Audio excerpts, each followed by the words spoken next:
Welcome back to the Frugal Family. My name is Julie, and today we are making a rather simple spell book. Yes, I am attempting to actually restrain myself and keep it pretty darn simple. I started with a discarded book salvaged from the dumpsters. I tore off the covers, then removed all of the pages from their binding. The edges can be aged with fire, powder, markers, paint. I, of course, am going with fire. I will save the book covers for another project that I'll be working on later.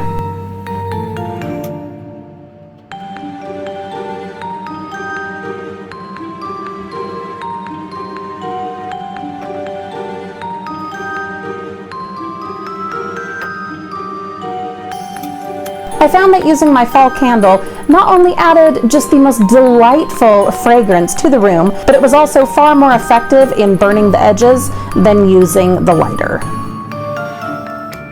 Plus, it just smells so yummy.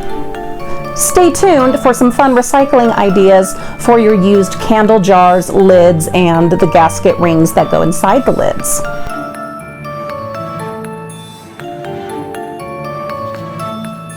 I will be making several more spell books and manuscripts, some scrolls, things like that for the front yard haunted apothecary yard display.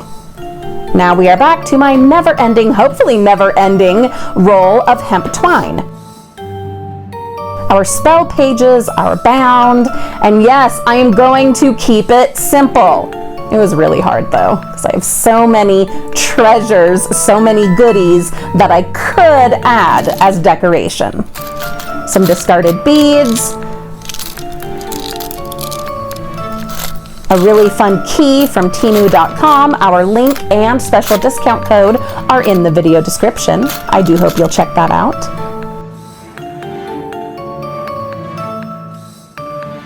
Let's get it all glued into place. Ready for spooky time?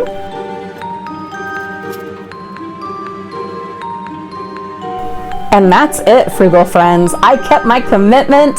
We are keeping it simple spooky on this one, which gives me permission to make the next one totally crazy and go overboard with the embellishments. Thank you so much for watching. I do hope that you will subscribe, like, and share.